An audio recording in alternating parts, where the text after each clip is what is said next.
เบอร์สองเบอร์สองเบอร์สอง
Hello.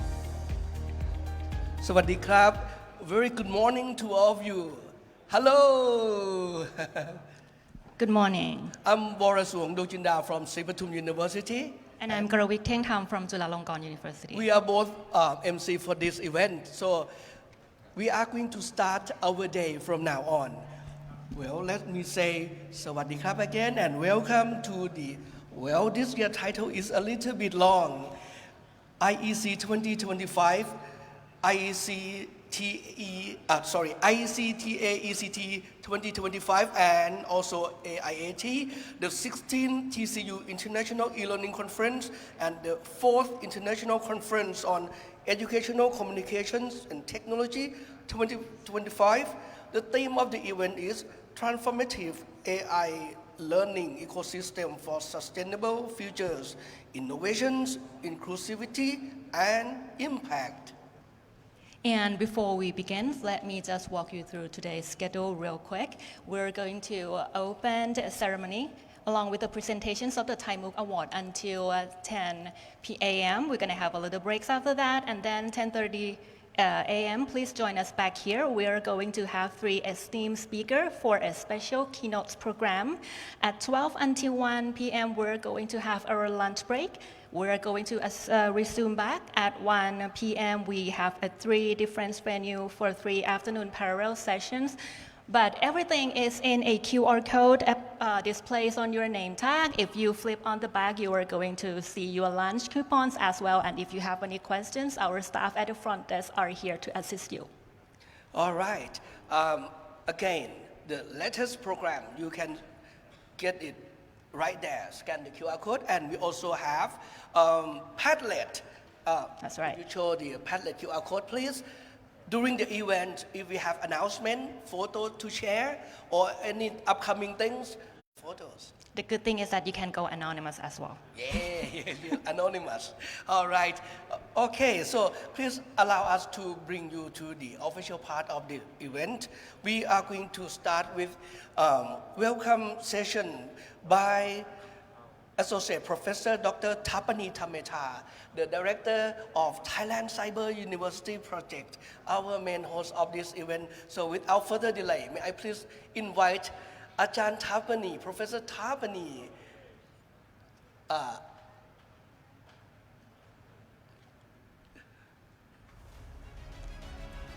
All right, there is a little bit delay, so maybe some more housekeeping announcement, please. Well, if you scan your QR code, you are going to see that in the afternoon we have a very busy schedule. So we have in a parallel of three rooms. We're going to have sessions in this room, which is going to be like a share sessions from Thai MOOC. We're going to hold another 2 sessions in Mayfair Room B and also on the 10th floor lounge, which is going to be directed by the Thai AECT. And you can scan the QR code and you can see that there are different keynote sessions that feel free to attend. Feel free to choose to attend whichever topic you like. And I'm sure that today we're going to have a lot of interesting keynote speakers from around the world to join us today, which we are so glad. And again, would like to welcome everyone to Thailand back again. And here we are. All right. And we are going to have lunch, of course, today. If you listen to our speaker well, the lunch is going to be on our right-hand side, and we go down 1 floor. And make sure that you have the coupon. And as Madam MC mentioned already, if you turn back the badge, you'll see the lunch coupon. So make sure you have one. I think we are now ready. Okay, without further delay, let's start our official part. May I please start with welcome session.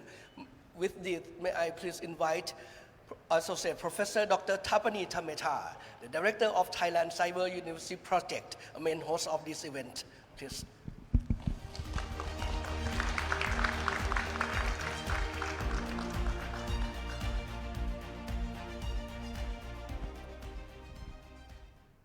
Good morning, distinguished guests, speaker, colleagues, and friends.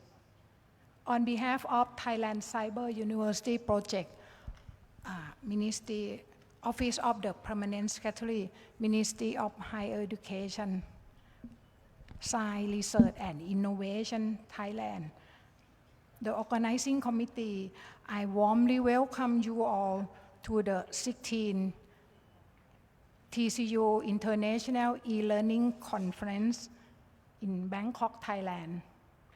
This year, our theme is Transformative AI Learning Ecosystem for Sustainable Future. It shows our shared goal to use AI and new technology to create better and further education for everyone. We are very pleased to bringing together educators, researchers, policymakers, leaders, graduate students to share knowledge and elaborate achievements in online education. Thank you to the Thai Association for Educational Technology and or AACT Thailand and the Artificial Intelligence Association for Thailand or AI Association in Thailand, our co-host and partner for this valuable support. During these 2 days, let us connect, learn from each other, and work together to promote lifelong learning and equal opportunity for all.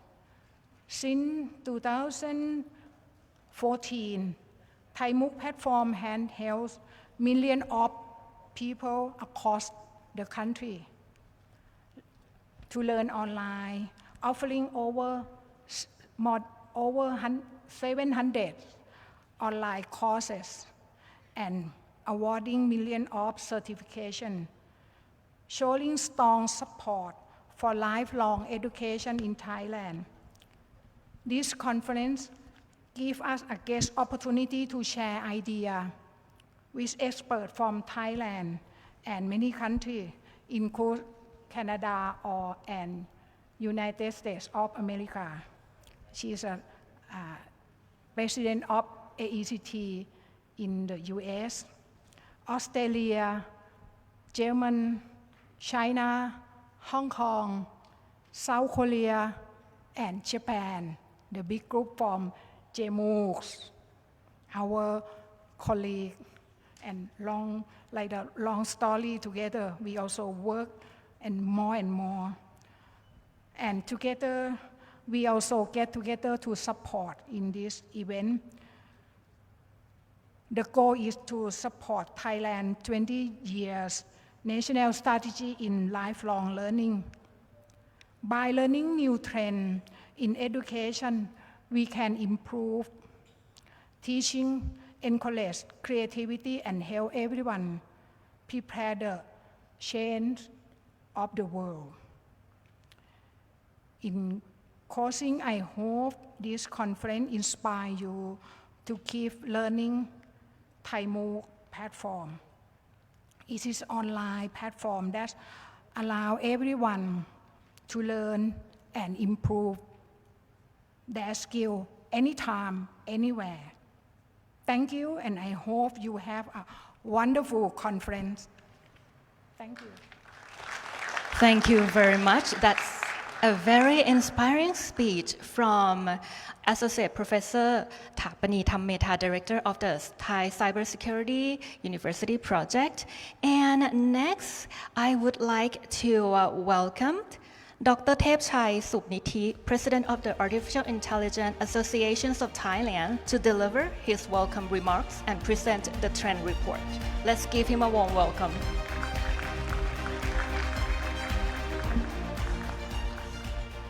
Okay, good morning, distinguished guests and all participants to be in here.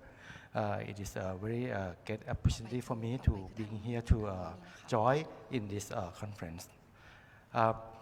As you know that AI is very important now, and I think this is a good opportunity that I can have a chance to be here to work with Thai Cyber University this time.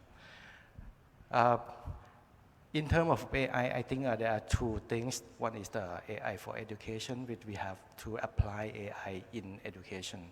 At the same time, we need education in order to improve our society to become familiar with the AI. Then two things is very important.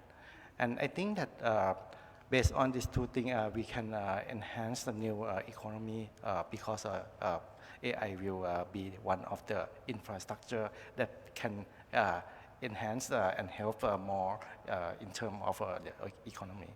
And it's also the same in AI. I think based on we collaborate with the Thai Cyber University and Thai MOOC in terms of AI, we need a lot of information and data. And in terms of online, we can gather a lot of data, then we can help a lot of Thai students in terms of understand the learning activities and bring them in engage with the society. And finally, we can have a new way and innovative way on learning. And then we can adapt in terms of like a personalized learning in the near future. And I think this conference and is very important because we can gather with a lot of practitioner in education, researcher, policymaker, and many people. Then I think this is a good opportunity to collaborate each other together. And we have a lot of distinguished participants and distinguished guests to give a lot of keynotes here. And I hope that you can have a fruitful information and can gain a lot of knowledge. And finally, can have a communication with friends and others and make a fruitful conversation. And hope this conference will be very successful and we have joined the 2 days together. Thank you so much. Thank you very much. And for this special occasion, may I please now invite Mr. Kgly9y2xHBXXsuZ0q6x7gHDfPYBflQVn8q, Inspector General of the Ministry of Higher Education, Science, Research and Innovation, to give the opening remark, please. Mr. Inspector, please. Thank you.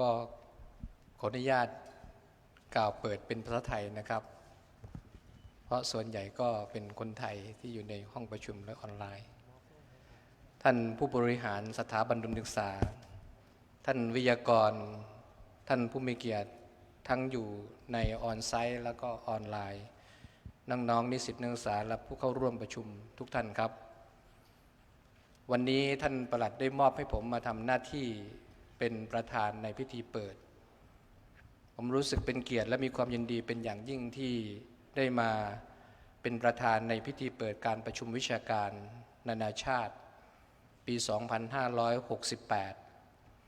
The 16th TCU International E-Learning Conference 2025 ในวันนี้การประชุมวิชาการนานาชาติครั้งนี้ก็เป็นการจัดภายใต้หัวข้อ Transformative AI Learning Ecosystem for Sustainable Futures Innovations Conclusivity and Impact ซึ่งเป็นการรวมตัวกันของนักวิชาการนักคิดผู้นำและก็ผู้เชี่ยวชาญจากทั่วโลกมาร่วมกันขับเคลื่อนอนาคตของการศึกษาและการพัฒนาที่ยั่งยืนในนามของกระทรวงการอุดมศึกษาวิทยาศาสตร์วิจัยและนวัตกรรมโดยโครงการมหาวิทยาลัยไซเบอร์ไทยซึ่งเป็นเจ้าภาพหลักได้ร่วมกับสมาคมเทคโนโลยีและสื่อสารการศึกษาแห่งประเทศไทย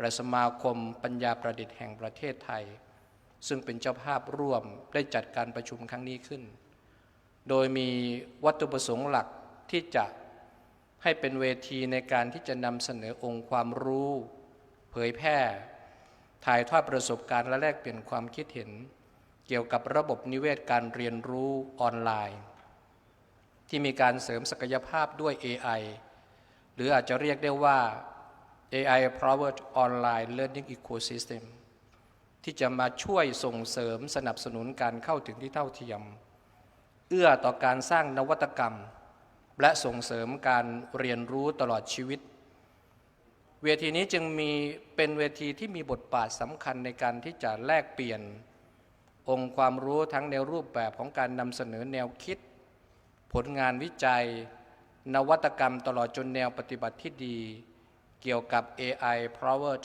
online learning ecosystem ระหว่างนักวิชาการผู้บริหารนักวิจัยและคณาจารย์ครอบคลุมในหลายมิติทั้งที่เป็นความรู้ที่ทันสมัยด้านการศึกษาออนไลน์ทั้งในและต่างประเทศการเปิดโอกาสให้เครือข่ายอุดมศึกษาได้ร่วมกันในประเด็นสำคัญหรือความท้าทายต่างๆเพื่อเป็นโอกาสในการที่จะพัฒนา AI powered online learning ecosystem ที่พร้อมที่จะรองรับการเปลี่ยนแปลงในอนาคตผมต้องขอแสดงความขอบคุณต่อทุกท่านที่ได้ให้เกียรติมาร่วมในการประชุมในครั้งนี้การรวมพลังของพวกเราและองค์กรจะสะท้อนให้เห็นถึงความมุ่งมั่นร่วมกันในการที่จะยกระดับการศึกษาด้วยเทคโนโลยีปัญญาประดิษฐ์ในฐานะที่ประเทศไทยให้ความสำคัญเรื่องนี้อย่างยิ่งกับการพัฒนาการศึกษาลดช่องว่างการศึกษาในทุกมิติและ Impact ในเรื่องของการสร้างผลกระทบเชิงบวกที่จับต้องได้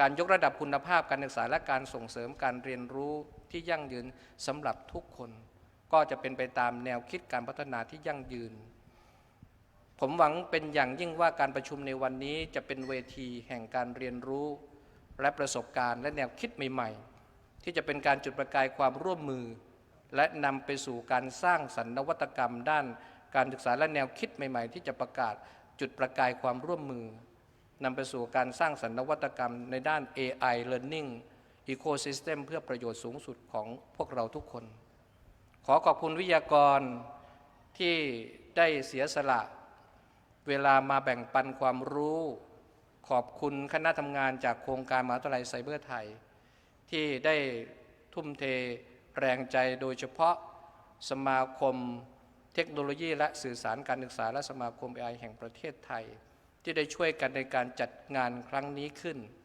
และขอขอบคุณผู้ที่เข้าร่วมประชุมทุกท่านที่ให้ความสนใจและร่วมเป็นส่วนหนึ่งของการขับเคลื่อนการเปลี่ยนแปลงที่สำคัญในครั้งนี้บัดนี้ได้เวลาสมควรแล้วผมขอเปิดการประชุมวิชาการนานาชาติปี 2568 ครั้งที่ 16 The 16th TCU International E-Learning Conference 2025 อย่างเป็นทางการและขอให้การจัดประชุมครั้งนี้บรรลุวัตถุประสงค์ที่ตั้งไว้จงทุกประการขอบพระคุณครับ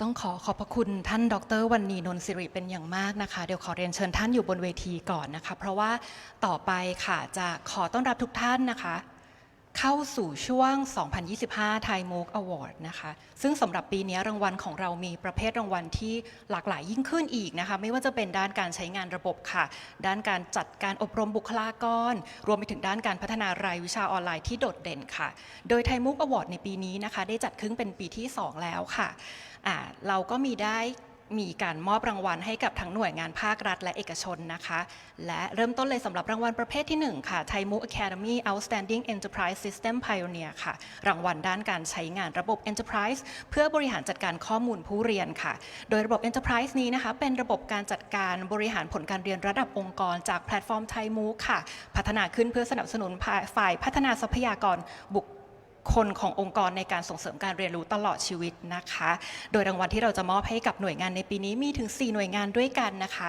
หน่วยงานที่1ค่ะเป็นหน่วยงานภาครัฐที่มีกำลังพลทหารเข้าใช้งานในระบบมากกว่า 3,000 นายและมีการรายงานผลการเรียนกว่า 8,000 ผลการเรียนนะคะเป็นใครไปไม่ได้เลยค่ะกองทัพบกนั่นเองค่ะขอเรียนเชิญพลตรีสุชินตรงดีนะคะท่านผู้อำนวยการสำนักงานพัฒนาและบริหารกำลังพลกรมกำลังพลทหารบกขึ้นรับรางวัลค่ะ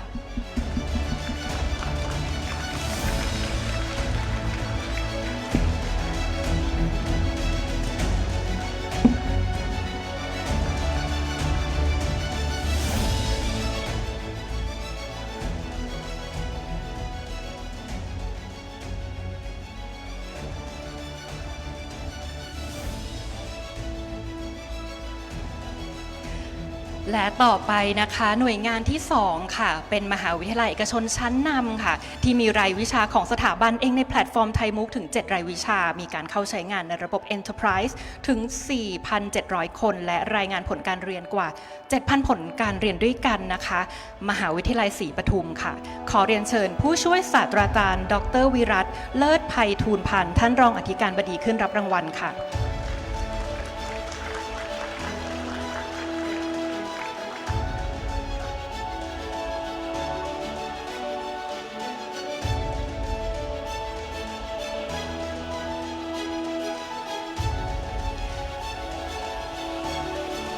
และหน่วยงานที่3นะคะเป็นบริษัทเอกชนที่แรกเลยนะคะที่เขาใช้งานในระบบ Enterprise เพื่อติดตามผลการอบรมรายวิชาออนไลน์ไทยมุกให้กับพนักงานค่ะขอเรียนเชิญนะคะคุณรัชนีพรอ่อนดีและคุณบุญญารักษ์เสรีสุชาติจากบริษัท Embryo Planet จำกัดขึ้นรับรางวัลค่ะ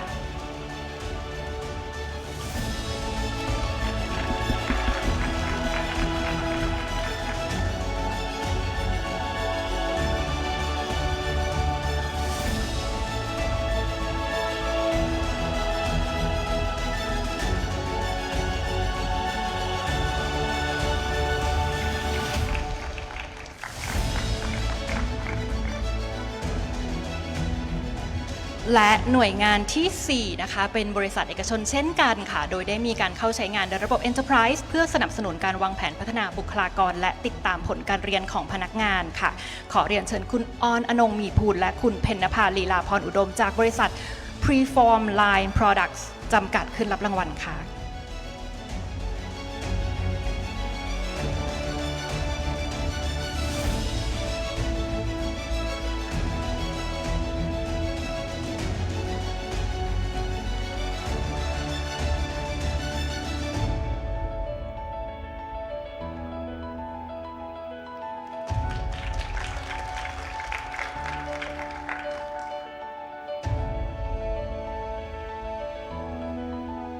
และสำหรับรางวัลประเภทที่2นะคะ Outstanding Institution for HR Development via Thai MOOC Academy ค่ะเป็นรางวัลด้านการใช้งานไทยมูกเพื่อจัดอบรมและพัฒนาศักยภาพบุคลากรนะคะโดยเรามีเกณฑ์การพิจารณาที่สำคัญก็คือความสำเร็จและผลลัพธ์ที่ชัดเจนในการพัฒนาการเรียนรู้ออนไลน์ให้กับบุคลากรเราให้ทั้งหมด2หน่วยงานนะคะในปีนี้โดยหน่วยงานแรกนะคะสำนักงานศึกษาธิการจังหวัดอุบลราชธานีค่ะโดยได้มีพื้นที่นวัตกรรมการศึกษาอุบลราชธานีนะคะเป็นโครงการความร่วมมือกับทางไทยมุกในการขับเคลื่อนการจัดการศึกษารูปแบบใหม่ค่ะขอเรียนเชิญว่าที่ร้อยเอกดร.สาครกิ่งจันทร์ขึ้นรับรางวัลค่ะท่านเป็นศึกษาธิการจังหวัดอุบลราชธานี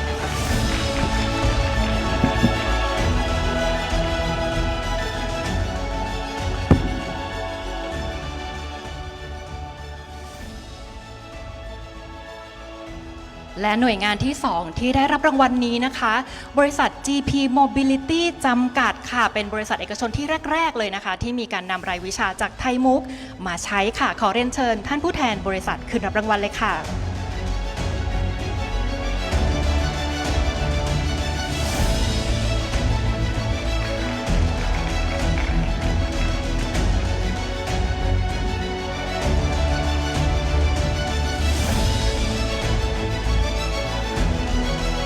และ2รางวัลสุดท้ายนะคะเป็นรางวัลประเภทที่3ซึ่งขาดไม่ได้เลยนะคะสำหรับไทยมุกอวอร์ดก็คือ Outstanding Institute for Online Course Development รางวัลด้านการพัฒนารายวิชาออนไลน์คุณภาพดีเด่นค่ะโดยเนื้อหารายวิชาเนี่ยจะต้องมีการบูรณาการองค์ความรู้ที่ทันสมัยนะคะตอบสนองต่อนโยบายของกระทรวงการอุดมศึกษาวิทยาศาสตร์วิจัยและนวัตกรรม All for All ค่ะหน่วยงานที่1ที่รับรางวัลนะคะมหาวิทยาลัยเชียงใหม่กับชุดวิชาพัฒนาทักษะอาชีพในยุคดิจิทัลสำหรับชุมชนค่ะขอเรียนเชิญรองศาสตราจารย์ดร.นัททีสุรีผู้อำนวยการวิทยาลัยการศึกษาตลอดชีวิตขึ้นรับรางวัลค่ะ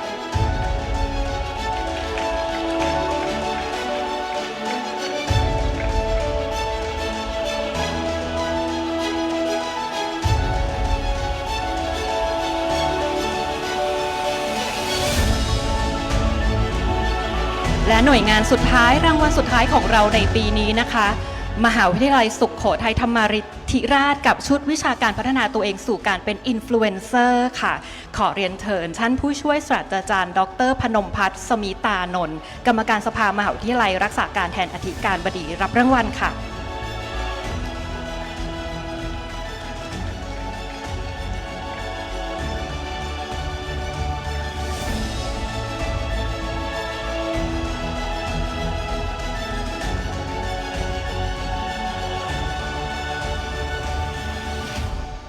และก่อนที่จะจบเซสชั่นไทยบุ๊กอวอร์ดในปีนี้นะคะนอกเหนือจากที่ฉันจะขอให้ท่านผู้ได้รับรางวัลทั้ง8รางวัลนะคะขึ้นไปถ่ายรูปร่วมกันบนเวทีแล้วขอสวิชเป็นภาษาอังกฤษสักนิดนึงนะคะ I'd like to invite all our esteemed guest speakers today please join us on the stage for the photo session thank you จะเป็นลำดับต่อไปนะคะ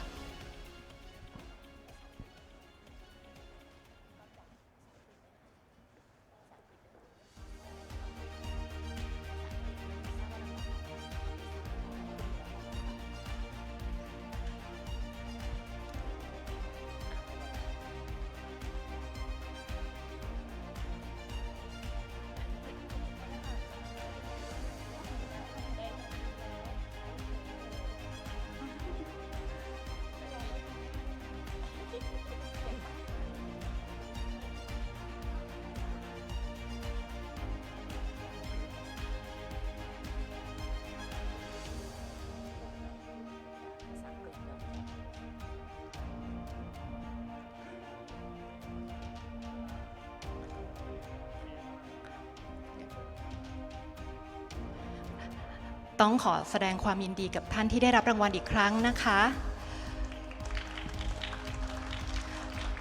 Mr. Wani, please remain on the stage. We have our final photo sessions. Now we would like to invite again all of our esteemed keynote speakers, our guests, to the stage for the big photo sessions once again. This is our final photo sessions.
Okay, ladies and gentlemen, for a nice, beautiful photos, can you squeeze a little bit? Right, beautiful. Like a beauty pageant, we might need to, like 45 angle, squeeze a bit.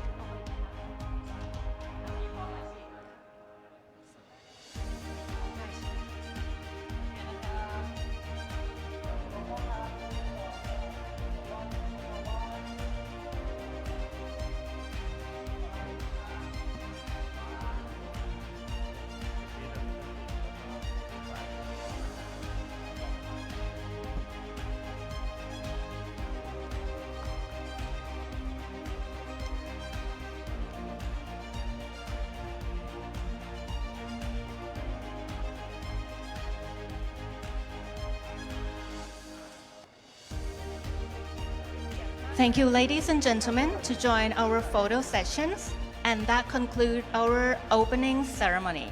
And we have some special announcement. There is going to be a special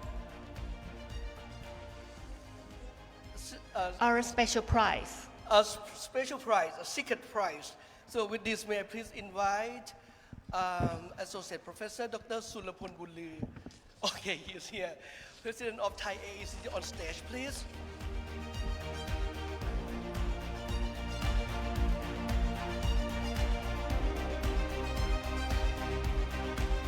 As a co-host, Thai IACT would like to present a token of appreciation to the co-host. So may I please invite Associate Professor Dr. Thapani Thammetha to receive a plaque of appreciation as a co-host. I think Professor Thapani is engaged. So may I please invite? Oh, he is here. Thank you.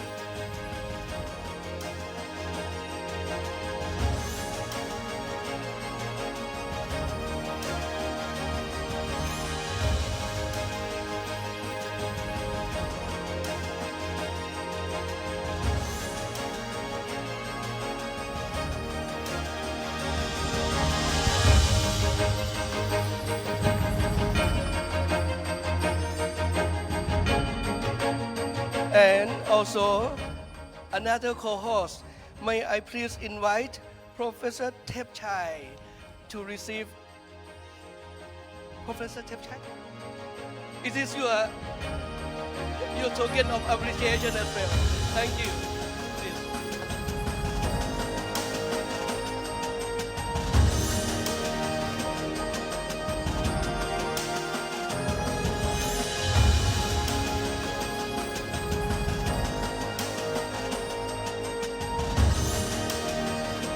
Last but not least, another token of appreciation from Thai AECT.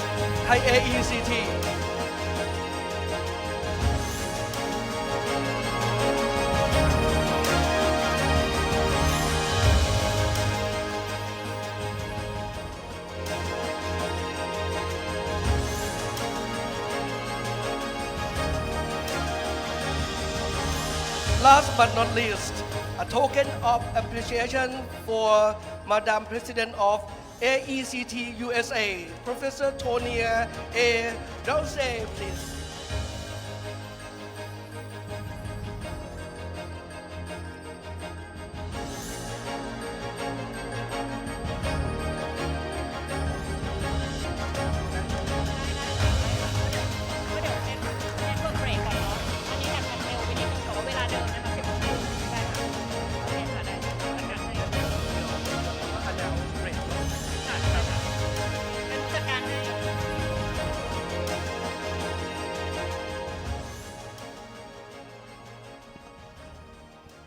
And again, that concludes our opening ceremony. Before we begin our very first keynote speeches that I believe everyone is looking forward to, let's take a first nice network break, shall we? So everyone, the coffee breaks available outside of the room. We're going to come back again in this room at 10:30 for our first keynote speaker. Thank you. So see you at 10:30. 30. Thank you.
Ladies and gentlemen, this is a reminder that our keynote session is about to start.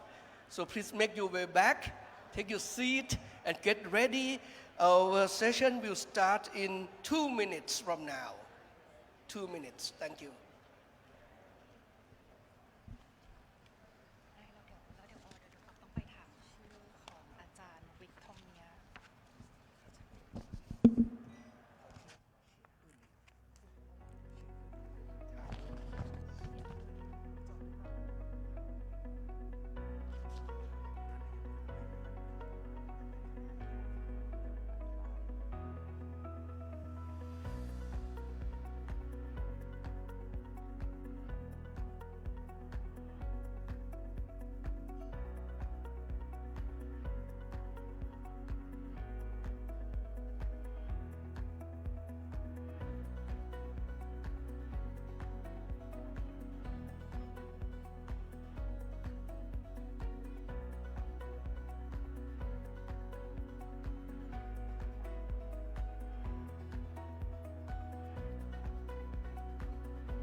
And now I would like to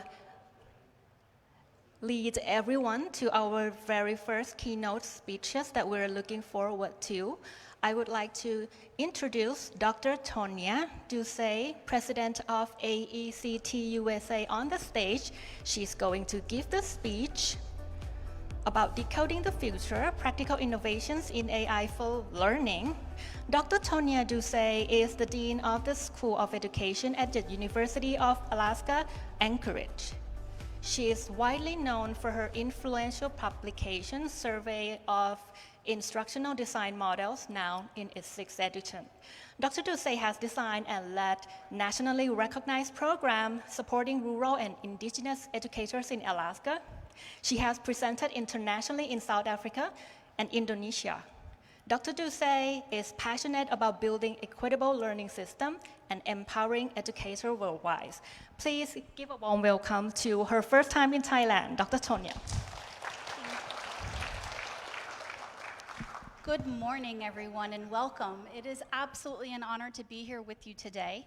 As mentioned, my name is Dr. Tonya Dusay, and I am originally from Texas in the United States, but now live in Alaska.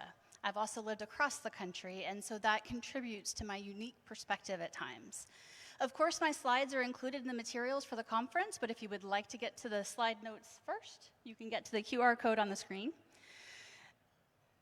I want to thank you for this opportunity.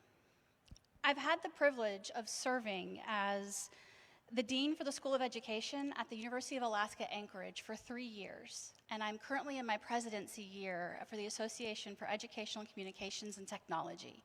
I've been a member of AECT since 2009 as a first-year doctoral student, and so it's been wonderful to connect with a few of our doc students here and see some of our AECT former interns, meet future leaders of our field, and have conversations. As we begin this conversation today, I invite you to pause. Consider the everyday innovations and lessons that shape your perspective. What tools, habits, processes, and experiences help you solve problems or see things differently? Just think about that for a moment. These small but meaningful differences and insights are often the seeds of transformation. They are central to how we reflect and how we engage in innovation. So I'm going to distract you for a slight moment with the beautiful dress that I am wearing from Ziri. It's a wonderful company out of Kenya, and they work with local women in Kenya to apply cultural practices and sustainability to keep moving forward as a group and as women in this community. The dress itself has been designed specifically for women, for professionals who are in perhaps hot and humid climates, like the lovely Bangkok, or Kenya, or South Africa, or Texas. And so I love wearing these dresses because they not only represent an innovation, but they also represent the respect and honor that I bring to wearing this and knowing how it is made and where it comes from. When I was putting on my dress this morning, that made me think a little bit about what does Alaska have in common with Thailand? That might sound like a slightly crazy question. Alaska is very cold, but if we look beyond our temperatures and our climate, Alaska and Thailand both have rich, biodiverse ecosystems. They are both incredibly large states with rural populations. We both have to balance what it is like to serve an urban community such as Bangkok or a rural village that has elders and indigenous knowledge that is embedded into their practices. When I began to think about our similarities that way, my keynote actually began to take on a slightly different perspective for me as your speaker. So let's get started. I want to visit rural Oklahoma in the 1940s and 50s. At the bottom, you can get to the 2 papers that will help you learn more about the story I am about to share. The University of Tulsa entered into educational radio in the 1940s and 50s. One of these papers argues educational radio as the first MOOC because it was an open access learning experience, and it was broadcast across the airwaves throughout the state of Oklahoma. But when we think about our innovations and who benefits and why, we have to think about what kind of innovation serves people and not just systems. Is anybody familiar with American history and what was happening around the 40s and 50s? That was a very tumultuous time in our history as we began to grapple with race and racism. If a learner were to complete one of these courses by radio, they could then send in a newspaper clipping that they filled out, and that was their verification of completion. The policy at the time in the state wasn't specific to desegregating or any particular goal. The policy at the time was to exclude. So at that point, our national and our state agenda at the University of Tulsa was controlling who could be served by that particular innovation. But as we know, technology doesn't transform education. People do. So let me tell you how innovation occurred at the University of Tulsa, and not just that educational radio was a MOOC. Ben Hinkey was the director of the educational radio programs at the time. We were also dealing with the Brown versus the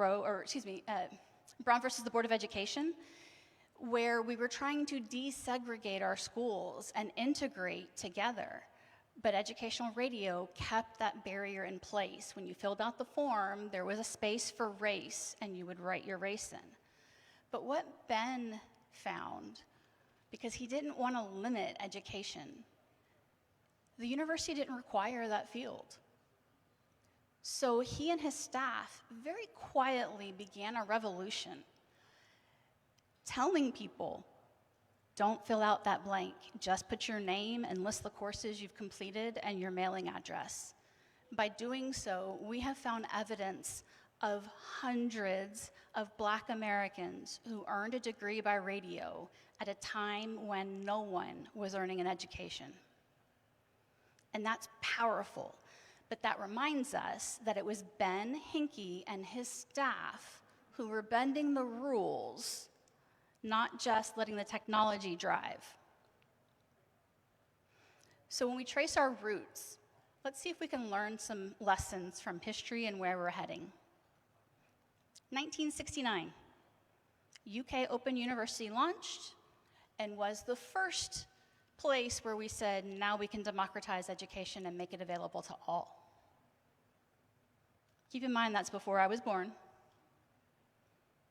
I might also argue that that dream still isn't a reality, that we still haven't fully democratized our educational systems. But time moves on, and so does progress. 1990s, we saw the rise of learning management platforms and asynchronous learning. When I was a graduate student at Texas A&M University in 1999, I was using First Class, the learning content management system, that I don't think has been in use for more than 20 years. I was learning how to use WebCT to help faculty design online courses. WebCT is now known as a very large company. Does anybody happen to know? Blackboard. So Anthology's Blackboard product was originally WebCT 25, 30 years ago. Seems like a long time, right? Well, then we jump. 2008, the very first MOOCs are launched, and we start to see literature on MOOCs, and now we're hearing things like disruption and transformation, and MOOCs are going to change everything that we do. Well, they can change some things, but not everything. And then COVID hit. I don't know what it was like in Thailand during COVID, but that shift to remote learning was both a blessing and a curse. As a blessing, it showed the world that you can do all of these things online, and you can do them well. As a curse, it's kind of like some of our tools, like our AI tools or Canva. You may not be a designer, but you use canva.com to design things. A little bit of knowledge can be a dangerous thing. And so we see the perpetuation of poor learning design and poor practices because we suddenly thrust teachers into this limelight and said, you can do it. Here's 5 hours of professional development to figure out this tool. Many of us in this room have taken decades to study this and to do it well. So it was a blessing and a curse of COVID. But then we've reached current day, 2023, and the emergence of AI as a design partner, not just a tool. I can honestly say that one of my faculty members in meetings will often say, I had a conversation with my thought partner, and what she means is she was working with ChatGPT. So what do these roots teach us? We're going to focus on what we've been doing in Alaska as a result of COVID. So what moments of innovation truly transform learning, and why did they stick? Now here's the fun part about this question. Everyone's going to have a different answer. Everyone's going to think of a different innovation because everyone's lived experiences control your perspective. From my perspective, I'm a teacher educator. When COVID hit, I was an associate dean at the University of Idaho, and I coordinated our secondary science education programs, producing future science teachers. Suddenly, COVID hits, and my teacher candidates can't get into the schools for these very valuable service learning hours that are necessary to understand this career and to be a successful teacher. Schools had to limit who could come in, who was even interacting with their students. And so we had to get creative. Policy tells us to make funding decisions and shape access to education, but it can't think of everything. Innovation that endures is grounded in both vision and infrastructure. So what do I mean by this? When COVID hit and we couldn't get our students into the schools, we went out and found a partner. And we were working with a national foundation that produces science curriculum for teachers But that curriculum was designed entirely for an in-person delivery. Well, as an organization, they needed help converting these courses for distance activities. And so my students stepped into that role as an instructional designer. I had the vision of how can we move these students forward into the new version of education? Because while we didn't know what the future would look like, we knew it would be different than life before 2020. In this case, for the infrastructure piece, I had to lean on that national foundation. I had to work with my school district, my local school district, to identify opportunities for us to serve them. But again, the systems were breaking down. It was the people behind the systems who were transforming and changing. So that's one of the reasons of why an innovation sticks when another one fails. But what happens when progress leaves people behind? What would learning look like if we build it and sustain it with proper support systems? I could probably spend an entire lecture on just that question. But I want you to instead focus on layering, accountability, and putting people first. When we think about our policies, how can we ensure that they fund human infrastructure, not just hardware and hype?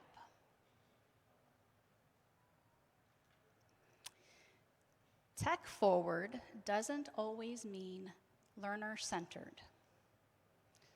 So as we explore what I've been talking about thus far, rural Oklahoma or teacher education during COVID,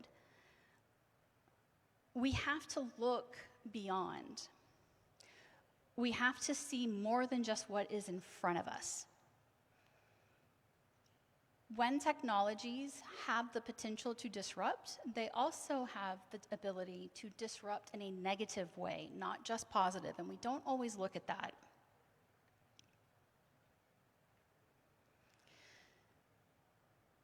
See if we can get our video to play. I'm going to show you a very short clip that is about 90 seconds long to help frame the next part of our conversation.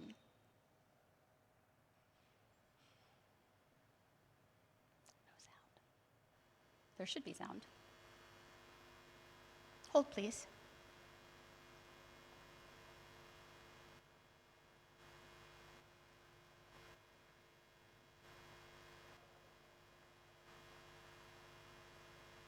The beauty is, if you're looking at the screen, it is still communicating in words what you would be hearing with audio. The video is sharing the opening to a panel discussion at South by Southwest EDU held in Austin last year. It talks about some of these questions that I've posed to you already.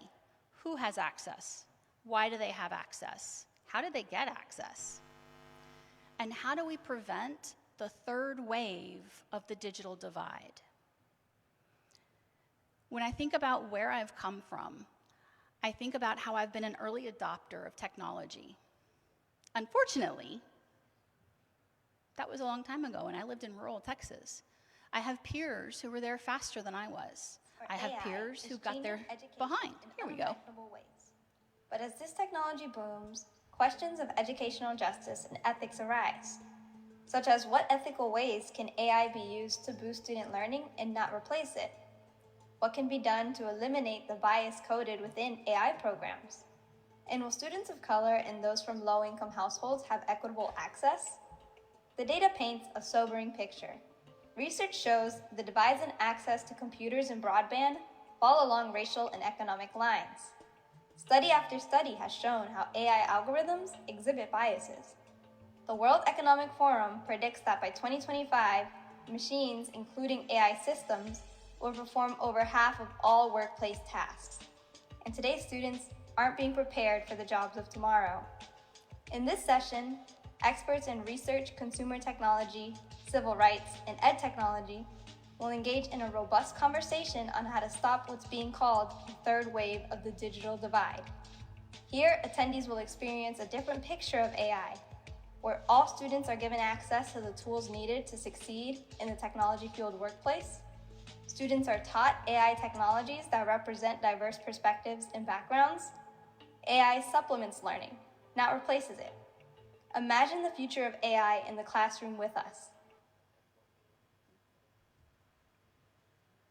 I'm so glad that worked. Artificial intelligence, Now it wants or to play. AI, is changing education in unimaginable pause it? ways. But as this technology booms, questions... There we go. Thank you. I want to pick up on something that the narrator mentioned about access. And I want to highlight the title, Whose Infrastructure? This morning I had a beautiful conversation with Jen as we were looking at how to adopt AI in Thailand and what does that framework look like, what principles are applied. And we were actually talking about how it's not just who has access, but who controls the information in that access. I might give you an example here.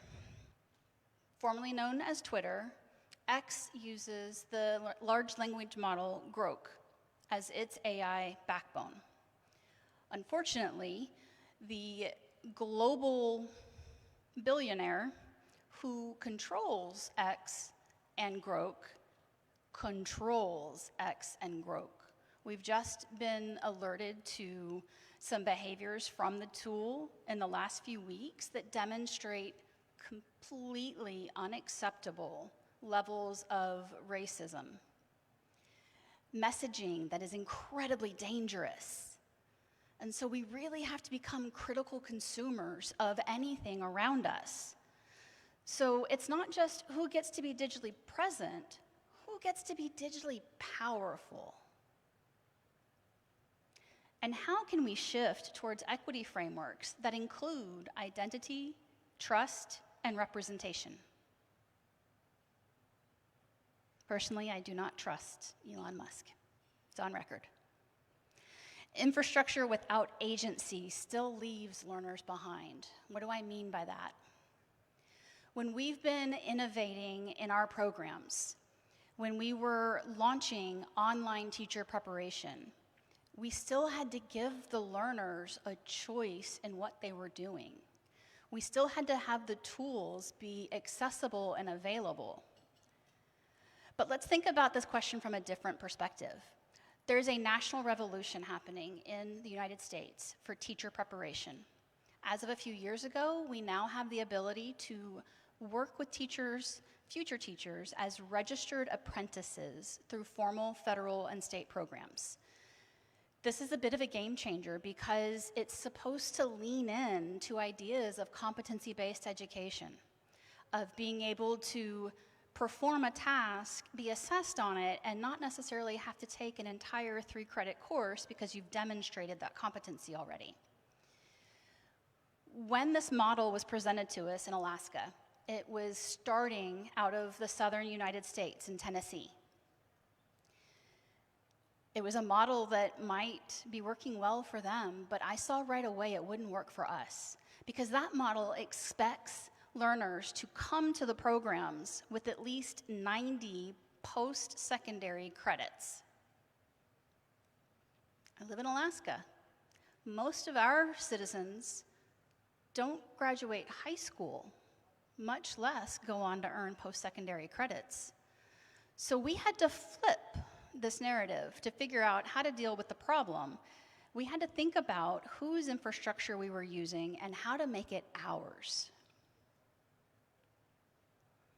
So this is where we move from inclusion to co-design. Co-design emphasizes shared ownership. So think about that for a moment. What does it look like to share ownership instead of control ownership? It resists the deficit model. I absolutely love this particular aspect of co-design because it brings to life and it codifies many indigenous educational practices because we shouldn't be focusing on the deficits. We need to be focusing on how to move beyond a deficit and into What is it you have, and how do we make it better?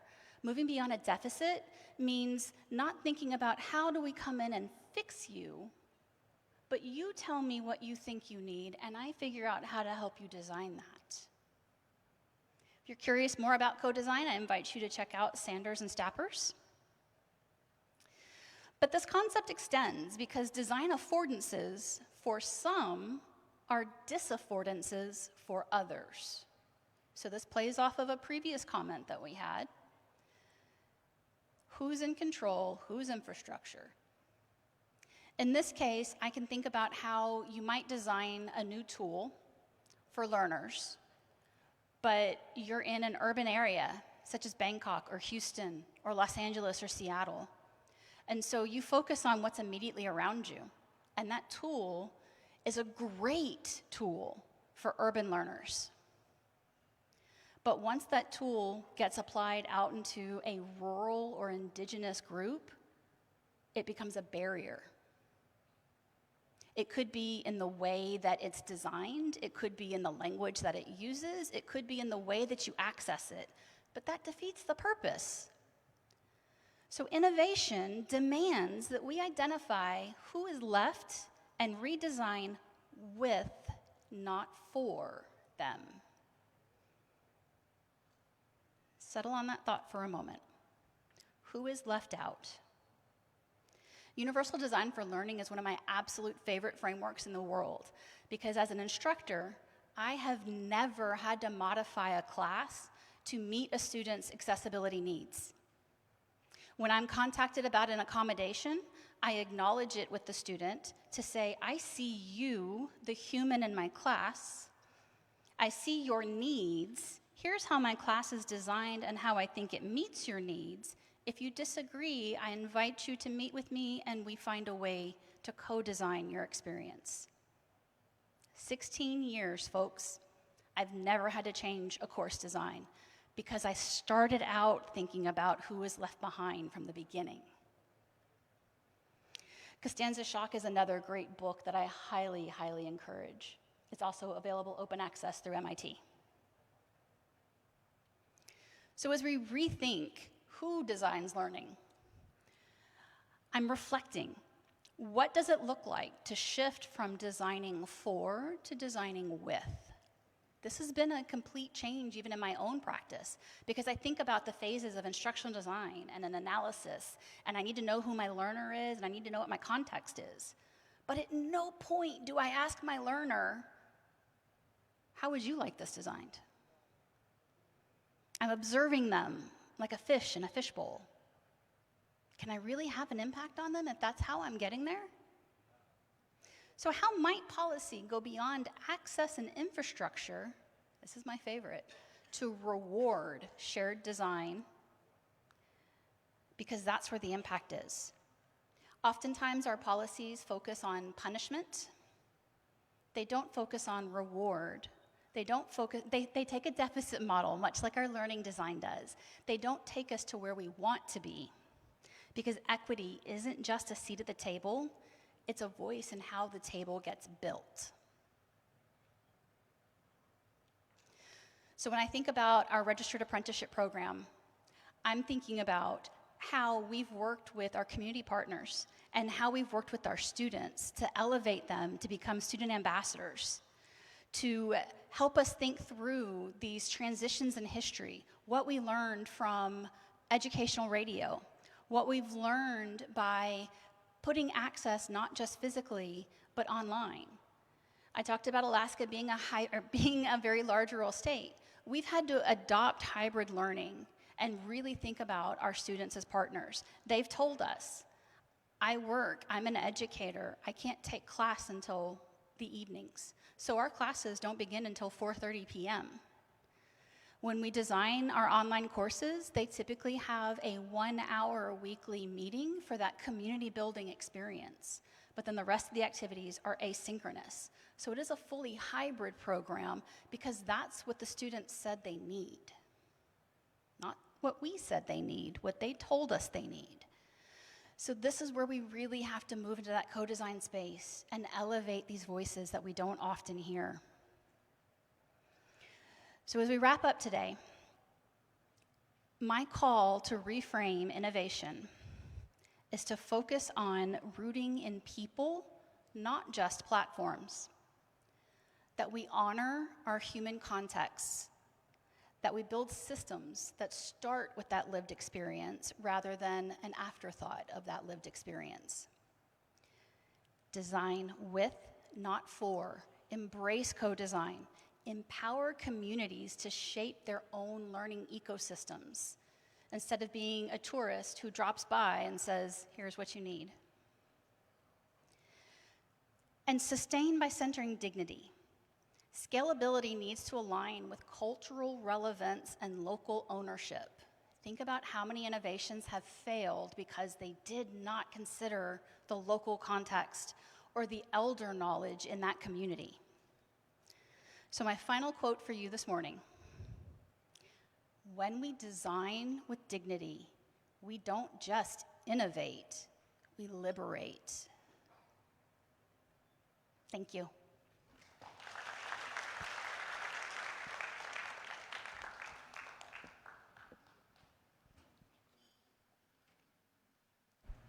Thank you very much, Dr. Tonya. That is such an inspiring speech. We have questions from one of our participants. But Dr. Tonya is going to address to the question online, so we can do everything online to match the technology advancement we have. Yes. Can you log into Yes. Padlet and respond? Okay, thank you. Our speaker will respond to the questions on the Padlet. So feel free, if you have questions, type your question, and our keynote speaker will kindly attend to your questions. Thank you so much. Thank you very much. once again. Ladies and gentlemen, please allow me to take you to our second keynote speaker. Now, imagine with me a world where AI doesn't replace educators, but amplifies their genius, where technology doesn't diminish human connection, but deepens it, where every student, regardless of their background or learning style, has access to personalized education that adapts, evolves, and empowers. Well, this is not a dream. This is not a science fiction. This is the vision of our next keynote speaker. He has been the fundamental researcher in this area for the past 2 decades. Professor Hu Xiangyun has transformed the landscape of educational technology through groundbreaking research backed by over $30 million in funding from most prestigious institutions such as the National Science Foundation to the Department of Defense. His model combined human cognitive behavior and AI. His AI systems create new knowledge that learns, and his distributed learning technologies are reshaping how we think about education itself. Today, he will reveal his secret. Well, can I say secret? I think so. With us. So without further delay, let's welcoming Professor Hu as he presents on the topic, Educators in the Loop, Designing Inclusive, Impactful Futures with AI. So Professor Hu, stage is yours, sir. Thank you.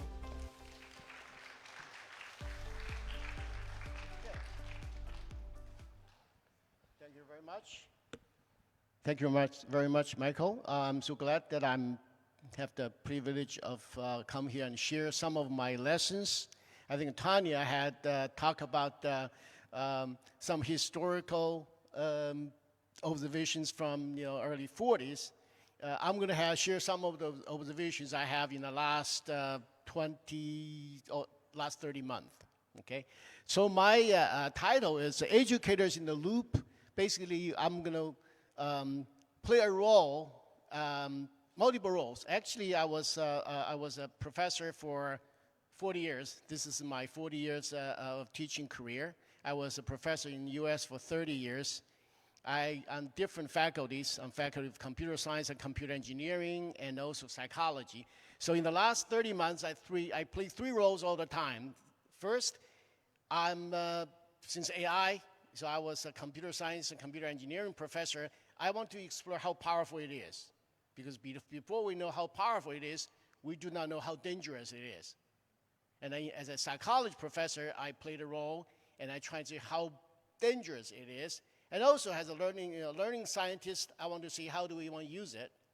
And now, today, I'm going to share with you some of my observations, share the similar message that Tanya was sending, but I'm from the perspective of engineer perspective. Okay, so here's something that I'm going to talk about. Look at the claim. I think almost 100% consistent with Tanya's talk. But I'm going to talk about a few things, and then from the perspective that I have observed. So first, I want to do basically some almost like a housekeeping. We want to make sure that we understand what AI is. Right now, AI actually is a buzzword for everywhere. Okay, but as educator or as a professor, we have different views, even look at the names. For example, for the basic concept, we have generative AI, but actually, we also have large language model. They are different, and everyday life, they're different. And also, how do they relate it to education? They're different. Their definition, typical models, so on and so forth, they're different. I'm not going to go through this one. I will share this one on my Padlet, on the Padlet. Second, we actually undergone through different type of AIs, even our everyday use, right? For example, a basic chat, there's 3.5, and we have advanced chat like 4.0, which is about almost 2 years, about 2 years ago. That's like April of 2023. And also, most recently, or a couple of, about 6 or 7 months ago, we have a reasoning model. So we actually, everybody access to it, depending on the money you pay, you probably have a different ways of utilize them. And then second one is actually we have the way of access through the web, like a browser, and we have a way through agents. Actually, right now it's very popular, through agents. And also, we probably have applications. We have all those things, but what we want to do is actually, right now, if you ask people using AI, we probably are confused. Here's what I'm trying to do. For example, if you really have this matrix, you actually have 3 by 3. So every time when we use AI, doesn't matter we prepare our lectures or we ask our student to do it, we need to make sure that what are those advantages, disadvantages, and the opportunities and the risks that there are. Actually, you have all those. We talk about hallucination, we talk about the powerfulness. They have different ways of deceiving you. We need to understand. Okay? So that's what I say. They're so powerful and also so, I will say, dangerous. Right now there are two views. One is pessimistic, one is optimistic. Okay? I wear different hats. Okay? From the engineering perspective, I'm optimistic. AI is getting powerful, more powerful. But from a psychology perspective, I'm pessimistic because it's getting dangerous every day. So now, here I've just shared very, very brief observations. First observation, which is probably shared with everybody, that this AI getting to us every day. We did not realize it. They're creeping into our lives, okay? The other day I was in Shenzhen. I went to the hotel, and suddenly there was a little guy over there saying, "It's my floor. It's my floor." Suddenly there was a robot over here. I was surprised. I said, when I check in, nobody tell me that we have some aliens around us. Even we bring a dog or something, they say, no pets, because they're aliens. They're not human. But we are perfectly fine to accept a robot in us. And that's just very dangerous if you think about it. Nobody against it, but we have all the reason to against it. Okay? Now, since this can talking to us, it's getting very dangerous right now. So, for example, you have on the phone talking like you, talking like human, and then you get people scared. Is anything real right now? So now you have those short clips of videos. And they're like very, very real. You don't know whether they're real or not, right? And then you have all those agents, the industry just pushing, shoving everything through our throat, like we automatically accept, but we probably not. So that's the first observation. We accept AI like our own, but they actually alien, okay?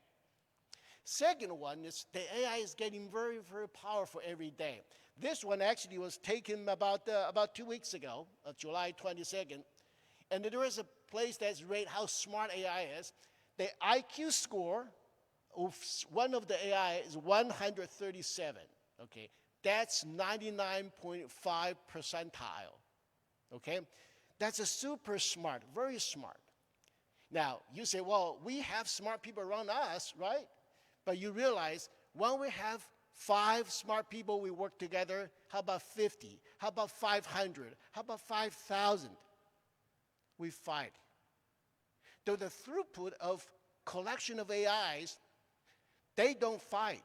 5 of them work together, 5,000 of them can work together. Though the throughput of AI, the intelligence from AI, going to surpass our entire human combined very, very soon. This is not really scary, okay? Very, very soon. It's so powerful. Now, how powerful it is? There are a lot of reports, like this. AI-human relationship will, think about what's going to happen. And also even more provocative kind of claims. In 10 years, AI will eliminate human. Of course, you have pessimistic views and you have optimistic views. Okay, that's very powerful. The third observation, it's actually something I want to focus, is human wisdom versus artificial intelligence. Okay? Now, Hinton actually gave a talk the other day. They really making this one aware with everybody in the world that human wisdom and artificial intelligence.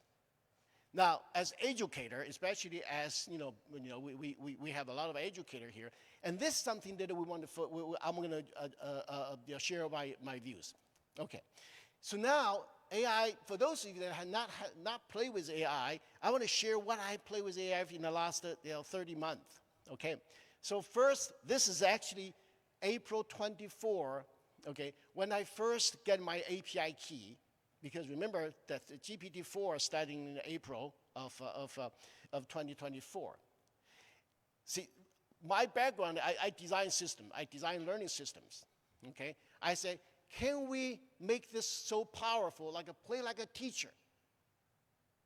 I was able to, even for the 2024 April, I was able to make AI to play smart. That's how teachers do, right? We, in the class, we play smart. We play dumb, we play innocent, we animate, we're trying to play different roles when we interact, It's all you can do, okay? You can do all those. This is actually back at the very first version of GPT-4, okay? And you can do this, and then you can find the applications. Actually, I will show you some applications in the morning, and also show you how to do this one in the afternoon, so how powerful it is. Okay, and also, the same time, I think in May, I say, can a generative AI to really, really show how to teach? So I was able to, using ChatGPT, mimic the 20 teach and learning principles of APA until the principle number 12. I also was able to do every single one of them. Okay, being an educator myself, I really had goosebumps myself. They're coming in and trying to replacing our jobs. I'm seriously, okay? That was then. Now, it's actually happening. For those of you that you did not hear the news, that OpenAI just secretly, no announcement, just simply get something called a study and a learn. Okay, I took this picture from YouTube. Somebody said, okay, AI is taking over education. Now, this is very, very kind of, scary, but let me show you what it can do, okay? Here's a conversation that I was with AI. I will go through this one.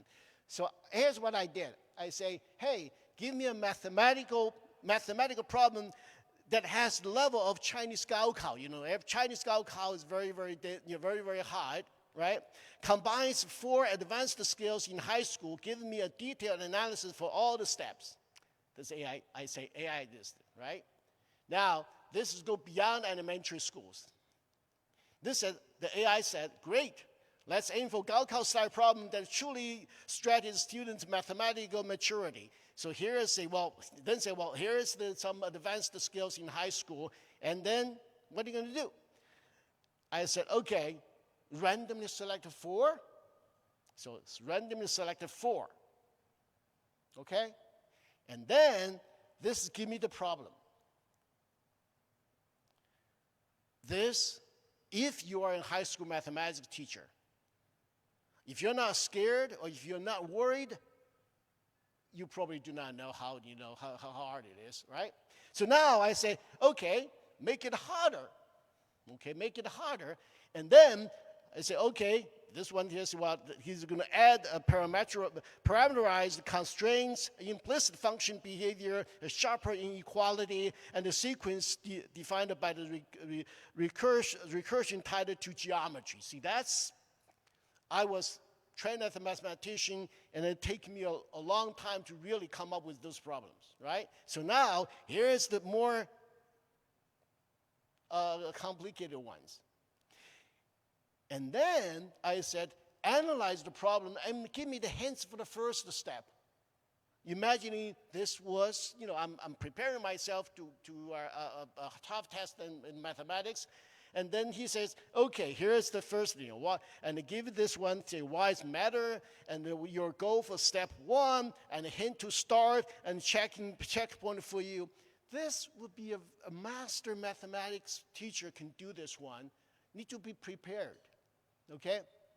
And now I said, okay, trying to have a cognitive task analysis, because when we teach STEM, they actually have those kind of things you can do, right? So they say, okay, cognitive task analysis.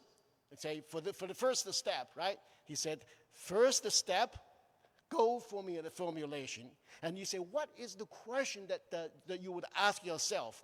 What am I being asked to do, and why? See, that's the first step, goal formulation. Second, concept retrieval. What knowledge do I need for this? 3, strategy selection. What is the best route to achieve the goal? 4, execution, carry out the transformation. 5, monitoring and evaluation. 6, transform planning. And then finally say, do you want me to do anything more? Now, think about that. Okay, for those of you that actually, if you're a teacher, it doesn't matter, this just happened to be mathematics, because I kind of understand mathematics, right? So now you can think about it. That's why I say AI, they're powerful. It's very powerful. If you do not have a sweat right now, if you're a teacher, you probably do not realize what's going to happen. Okay. Now that's the next question. The education right now is the AI. What the student going to do? Well, student can easily take the ride. So here I have a picture, it's like you go to a gym. You're trying to say, okay, I want to make myself strong, and then if that's this analogy, if you do not really want to make yourself strong, you just want to look like strong. If somebody offers you, say, hey, don't do anything. I just give you a sweater. You make it strong yourself. You're the strongest among all your peers.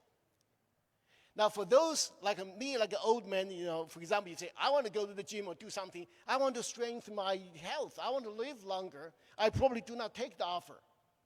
I would be practicing myself and to make sure that I get do my cardio or everything. But for the people that only want to give the impression of being strong, they're going to take the offer. The same thing for education. If you go to university just for the degree, has not interesting about your mental, your critical thinking and others. Well, if you say, people say, don't write the summary. I will write it for you.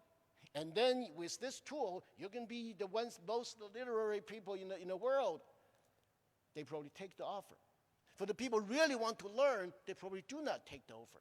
So now, this offer almost parallel like a performance-enhancing drugs in sports. Okay, so that's what happened. It's a powerful AI. It's a blast to the education, but maybe it's a curse. Okay, because people can easily make it as extension of search engine, and then trying to take the easy way out and not learning. Okay. So that's a picture that I want if you do not remember anything I talk about today, I want you to remember this picture, okay? The abuse of AI, it's like a drug, okay? So this is a picture I used before. I say human wisdom and then AI for education, eventually, probably just a peace or war. Right now, you hear different messages. The industry pushing, say, well, AI this strong, I can make you learn. I can, they almost give the impression that you do not have to learn, okay? But educator, we actually emphasize it different ways, okay? So this is something that this message. So now, here's the message. Basically, given the generative, AI is closely mirror human behavior processes, the capacity of surpass the boundary of human cognition, what are we going to do? We do not have any choice because the AI company are getting more and more aggressive, products getting better and better. Actually, this morning, they said somebody from Singapore, they developed a new model called HRM. It's actually, blow you away, that much more powerful. So we just have to live with it. We try to need to empower it. Now, before I do this, I am going to say, well, why we need to, it's important for this. So here I'm going to go very, very quick. It's a holistic view of human intellectual development. So when we do the education, right now, we're trying to mentor our student in multiple aspects as a holistic person. Not just learning knowledge. Actually, here's the 5 dimensions that I talk about. When they come to university, you give them opportunity, you really make them motivated to learn, and you help them emotionally, and you help them learn knowledge, cognitive develop, and also you develop their relations with others, social environment. And also those are 5 relatively independent aspect that human intellectual development, okay? So for example, if you do the following, if you really feel populate this form, for example, for each one of the dimensions that you have like this, for cognitive, say it's 35% of those 5, very important, this is in college, and then human decide, for example, what to learn, what to assess, so on and so forth. Humans still play a role. Right now, AI play probably 30-40% role. The same way you consider others. So you have to, right now, this is probably 65 and 35 kind of division. Now, this is just one number that I get. I actually designed an app that you actually can do. You can survey your organization. See, here is, you can survey your organization. Actually see, today, what is the division between HW and AI, and what is tomorrow? So this is actually an application that I designed, and then maybe I will give it to Michael and then share with everybody. I do want to have in all different areas, what do you feel about AI and HW? Okay, so now just a few messages that I'll probably duplicate what Tanya was talking about. The AI alone will not transform education. Educators who master AI will. Remember the Tanya's the Tanya's message, right? It's the same message. Because what happened is AI without teacher is information without inspiration. Okay? In other words, you can have AI. They can deliver. I will show you how powerful they deliver. And then pedagogy begins when algorithm ends. And then the pedagogy, how people teach, the pedagogy start that. And the AI delivers content and the teachers cultivate minds. Okay? So that's the first claim. The second claim, it's AI's limitation on educational opportunities. Okay?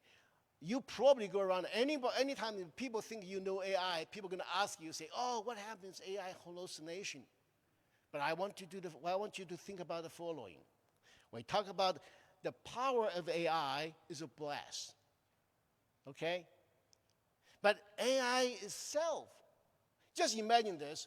You close your eyes, imagine that now, remember how powerful AI was, saying 137 IQ right now, and they combine with unlimited capacities, unlimited power. Close your eyes, you say, AI never make mistake.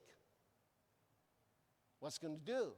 We all go fishing. We don't have anything to do. Teacher, student doesn't have to do. So now, an AI mistake isn't a flaw, it's a call for critical thoughts. Okay? Our generation is so lucky.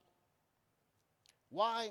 Because our generation, we got powerful AI, getting more powerful every day, but we got an imperfect AI.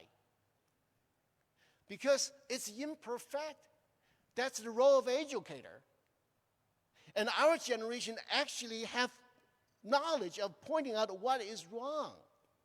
Just imagine in the future generations, AI is less likely to make a mistake, and the future generation may not even have the capability of tell AI is wrong. They're the one that their generations are the one that doomed. We are the luckiest. So don't complain about AI's hallucination. AI hallucinate, it's actually give us a chance. Okay? So I really want to think we should think that way. Okay? So the most valuable lesson AI teaches us is to question its answers. Okay? AI is so powerful, the most valuable lesson AI teaches is to question their answers. AI's hallucination and errors, they are invitation to inquiries. So then second question is, don't complain about hallucination. It's the AI that gives us the opportunity. Okay? So pedagogy can be fully dedicated to AI. Right now, there are a lot of applications saying, hey, you push a key, AI generate everything. And then think about AI can really teach for you. No, pedagogy cannot be fully dedicated to AI because students don't remember algorithms. They remember teachers who believed in them. So I was teaching, this is the 40 years of my teaching, but I had the professors way before me. I learned a lot from them. There were zero technologies. Okay, I learned a lot from them because their pure influence made me want to learn and made me learn very, very solid. Machine can mimic empathy, only teachers truly feels it. Okay? And the heart of education isn't the computation, it's a connection. The reason that we still remember our professors, our teachers, because we did not really learn from those. Right now, one thing that I worry in the future, say, well, if you ask people like my age, say, how do you learn? They can only remember Samsung or iPad. That was the worst. That would be the worst. Okay. And human wisdom plus AI equals educational innovation. Education needs wisdom, not just intelligence, even artificial. When AI informs and teacher inspire, learning thrives. Okay? AI can personalize learning, only teachers can humanize it. Okay? So, I have about 2 minutes because I thank you for the conference that I actually have opportunity to spend 45 minutes to talk about what I'm showing you next. It's a few examples. So for example, when Michael was talking about, I spent a lot of time and then designed it. This one actually it's the Socratic playground for learning, and then here is Actually, I should have a Thai version. Maybe this is the earlier version. So this one here is like basically what this one does. It's I have researched on the tutoring system for the very good part of my 30 years of career in Memphis. So I designed this system. So basically, this one that when Michael says how powerful it is any language, any domain, any subdomain, any concept, any learning objective, any learning environment, any learner, okay? The mighty powerful AI actually embedded there. So the reason I show this one, if you do not know how powerful it is, you do not know how to protect yourself, okay? So basically, the maximum power of the language and then learner question answers, learner answer questions, learner generate questions, and those. Actually, I'm gonna, so this is what I'm gonna spend the afternoon in the session for that. So here's the one. This is actually you generate as a teacher. You can generate, ask questions by yourself, and you actually can give you all those learning modes, and then using Socratic method to teach you, and then all those. So that's the 1.1 version, right? So discussions, and then of course you can do those, and then this is actually in one of the papers that you can read about.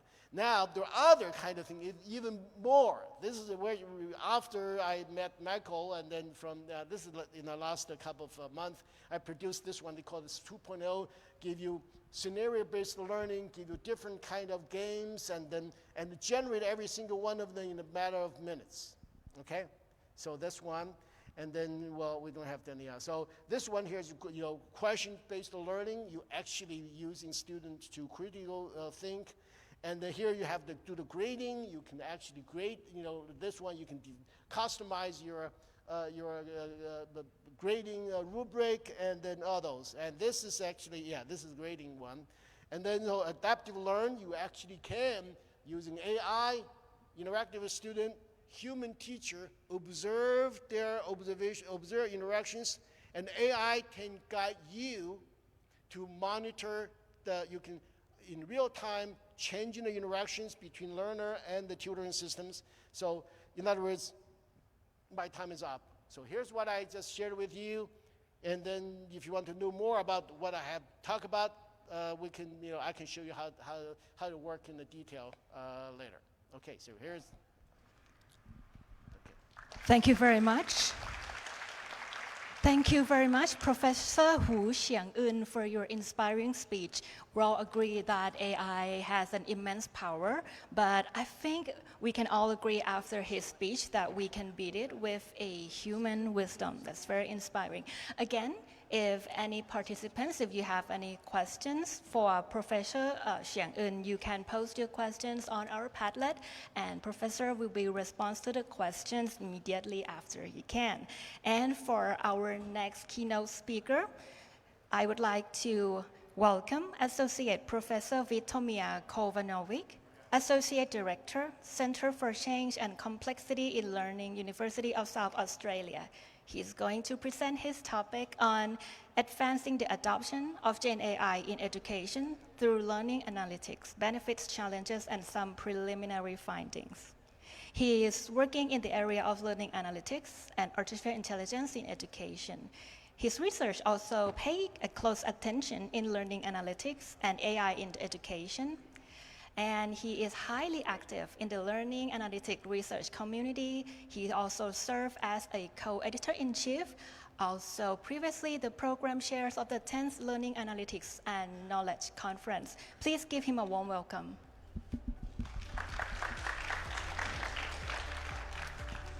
Hello, everyone.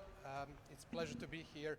And my name is Professor Vitomia Kgly9y2xHBXXsuZ0q6x7gHDfPYBflQVn8q and I'm from University of South Australia. So today I'll be talking to you about some of my thoughts about relationship with artificial intelligence that we have, as the main topic of discussion, and also learning analytics. That's a field kind of that precedes, in many ways, what we've been doing in AI in education, at least for the last few years. Now, important thing about Gen AI is that it really changes not just education, but really every aspect of human endeavor. In fact, changes the jobs. And the really important bit that to understand is that we really don't know entirely how. Like the first thing, we talk about all the jobs being displaced, but that didn't happen, right? We know something will change, but we don't know exactly what. And certainly there won't be, you know, fatalistic projection from a few years ago that 90% of the people who lose the jobs will still we are there. All the universities will close. Yeah, didn't happen. All of those things. So, but still, we know it will be a big change, and we use it. Many of you use it daily and know what it can do. And we are still at the start, right? That's another important thing. You know, the first car wasn't faster than a horse, right? But a few years later, they were much faster. So.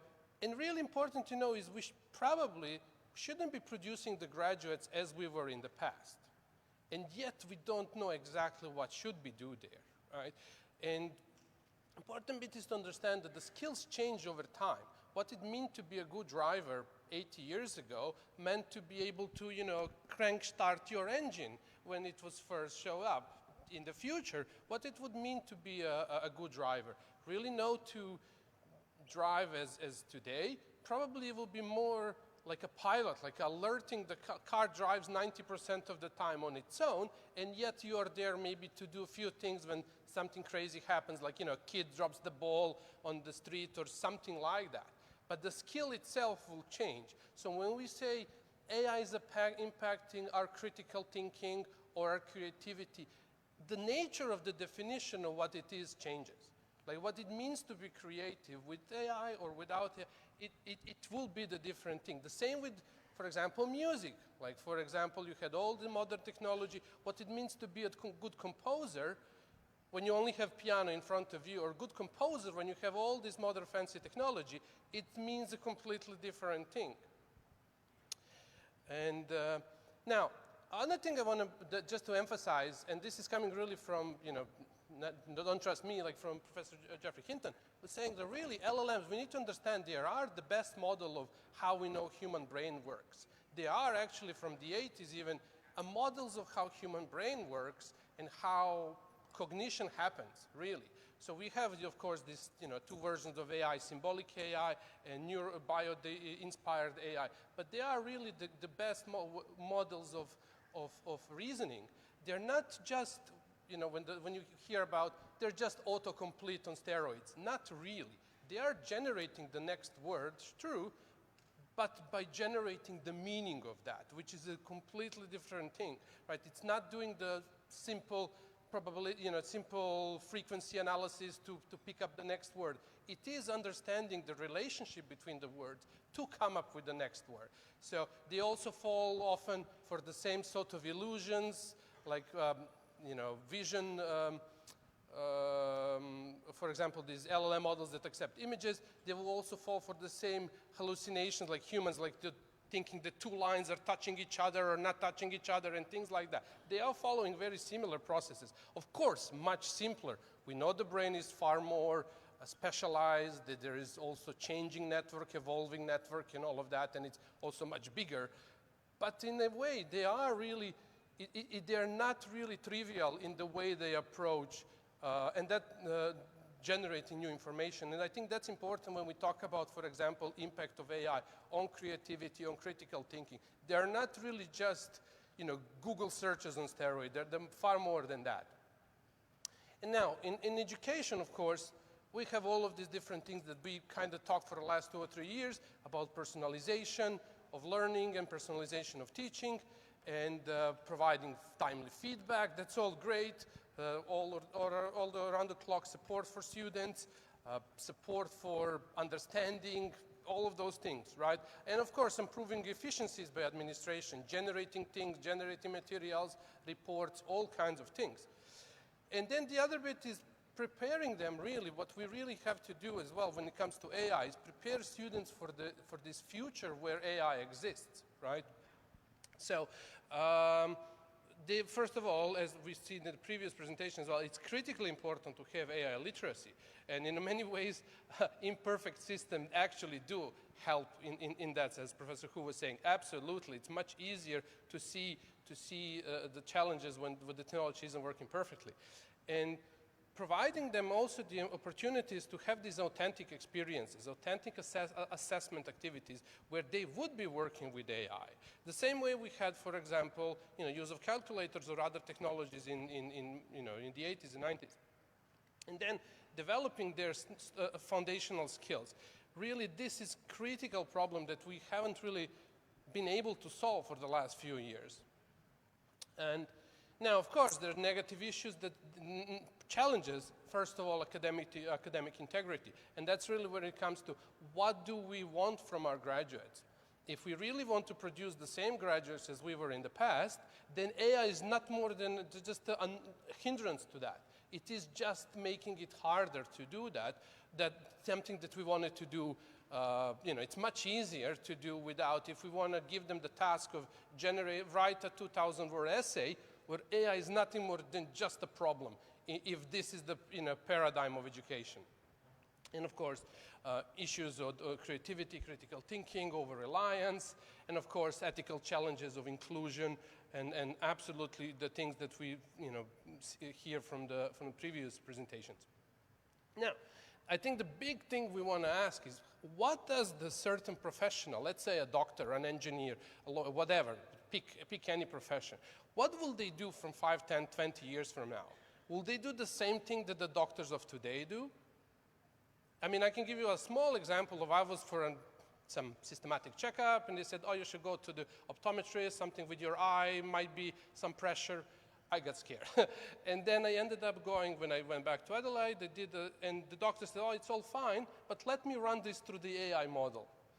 They have probably some AI platform to analyze the imaging, and yeah, that's fine. So that's something they've been having right now. I mean, that was 2 years ago. So these kind of technology changes. And as Professor Hu was mentioning, it's really important that we have people who know how to use this technology. Today, they have to have this knowledge because the technology is imperfect. What will be 20 years from now when technology is not making so many mistakes? What's left for the human then? I mean, that's an important question. Of course, there are things such as compassion, such as understanding and nurturing and care. But what exactly, how would that look like in a professional setting? And then I think where we see really places, like I said, for the AI in education is two. First of all, improving, as we talked a lot about AI impact on education, improving the learning and teaching, but also preparing. I think the important part is to understand, to prepare the students for this new environment, for new workplaces. And of course, what we effectively have with AI, what is such a big challenge is the cognitive offloading. When we do certain things, we offload to the AI. Students don't engage as much. They don't think as critically, as actively when the AI does the job for them, right? But that's something we've been doing for ages. Like cognitive offloading, we do that all the time. It's not something new. We were offloading, unfortunately, to other humans rather than AI because we didn't have a better option. But I also give you a comparison between a cook and a chef, right? Cook is somebody who can cook well, basically. Comes to the kitchen and makes a good dish. Chef is not that. Chef knows how to cook, but chef does actually, it's more a manager. Chef is actually overseeing a bunch of other people doing the cooking. So whereas the cook is primarily, if you are in a cook mindset, you're following instructions, right? You're following the recipes, doing the job. Chef is really the person giving instructions. So it's a big difference. The same thing, for example, with a doctor in the hospital. There is one doctor running between 20 different patients, talking to nurses, talking to all the other staff. He's offloading his thinking to other people, not to the AI, that was the reality of the time, but they do that, right? We offload. Do we say that that doctor is not engaging enough because he was offload? Of course not. He's engaging probably much more than if he had a single patient and sit in the room all the time. But because of the reality of how consumption of resources, we realize the doctor is an expensive asset. We want him to cover 20 patients. That's how similar things will happen in a workplace. Microsoft is going against, I've seen the news, against staff that are not using AI, because they realize they're not getting the productivity value from them as much as they would if they were using AI. Whether certain reports will take 2 days to write, with AI might be 1.5 days. Doesn't matter, 1 day. Doesn't matter how much of the saving is. There is a saving they want to get, basically. What happens in education, all of this is fine, but what happened, we really talk mostly about protecting AI, assessments from AI. What we really want to do is just make sure that they're not cheating effectively. And why? Because we didn't change our assessments. We didn't change any of the things we talk about of this transforming education, what they do, what they learn, how they learn, and so on. And for example, what's important, when I was literally the OpenAI first showed up, the ChatGPT, I was a week later in Melbourne with one of the colleagues, and she's professor of educational assessment, and her main comment was, I'm so happy about this. Finally, we will change our assessments that were so long, haven't been changed for ages. Finally, we were forced to do that. It was a week, and we're like, oh, this is great, awesome, fantastic. 3 years later, kind of they're the same. I mean, in many places, they are the same. The main part is finding some tricks to make sure that students can't use AI, generally. So we don't give an essay, write 2,000 words on, social constructivism. We will do something else. We will say, tell me from your experience how this and that and whatnot. So try to kind of find our way around AI. But we kind of do the same thing as well. And we are focusing on the misuse of AI. We haven't really integrated AI much in the teaching and learning. It's kind of, certain academics use ChatGPT or something else, fine, that's about it. And we really have very sporadic examples of things, at least that I can see from the institution I've been working with. It's not really systematically adopted for a wide range of reasons. This is one of the examples from University of Sydney, which are, I would say, probably one of the best when it comes to embracing AI. But they really struggle as well with the model of, with the educational assessment. So they came up with this idea, simplified idea, of two-lane approach, where the first lane, what you would call this invigilated, old-fashioned examination, when you would know AI, we just use, you bring students to the room, they do assessment. So they call it assessment of learning, effectively. Like we held that always. We had the bar exams, medical, all of the professions often do those kind of things. Whatever the uni did, I don't care. At the end of the process, you're coming here to do the examination before you can become a lawyer, before you can become a doctor or something like that. We always had those because back then we didn't trust that they will be doing a good job. The other lane is the lane for assessment for and as learning. So the idea is, sure, students can use AI the way you want, but the whole point of this assessment is to help them learn something. So the point there is they will use AI, and if you will, cheat with AI, but that they're not really cheating. The point of these assessments is to get them to learn, to help them understand something, and so on. So then, that approach combined with the first one, then that's something that can work well, because if students absolutely abuse AI with these second lane assessments, well, they will struggle with the first one.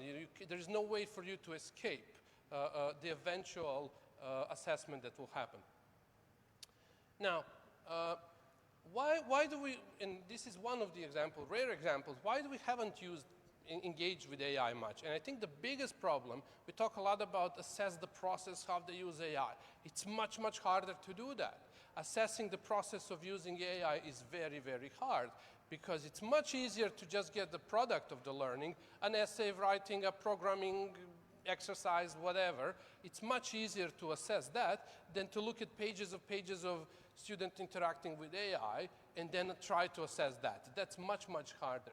And assessment redesign, that takes time. It's very expensive. Change takes time. And we haven't really had much of the platforms as well. If the best that we can do is ChatGPT or Copilot, that's not really going to work. And we haven't integrated with the rest of the platform. There are very few examples of the platforms that are really integrated, let's say, with LMS and places in other platforms where you can then feed the data that students need there.